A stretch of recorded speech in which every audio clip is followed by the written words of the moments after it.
మిస్సమ్మ వాళ్ళ నాన్నతో హాస్పిటల్లో ఉంటే రాతోడు పరిగెత్తుకుంటూ వచ్చి మిస్సమ్మ సరస్వతి వార్డెన్ గారికి స్పృహ వచ్చింది అని చెప్తాడు.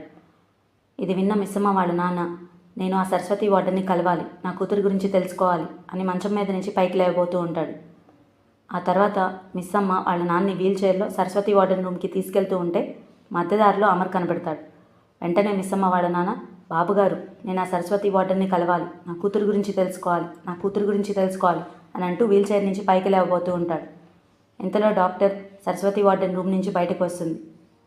సరస్వతి గారికి స్పృహ వచ్చింది, అమర్ అనే ఆయన్ని కలవాలనుకుంటున్నారు అని చెప్తుంది. అమర్ మిస్సమ్మ వాళ్ళ నాన్న వైపు చూసి, నేను మీ కూతురు గురించి కూడా అడుగుతాను అని రూమ్లోకి వెళ్తాడు. ఆ తర్వాత సరస్వతి వార్డెన్ అమర్తో ఏదో చెప్పబోతూ ఉంటుంది. ఇంతకీ అమర్తో సరస్వతి వార్డెన్ ఏం చెప్పింది? ఆరుని చంపిందెవరో సరస్వతి వార్డెన్ చెప్పిందా?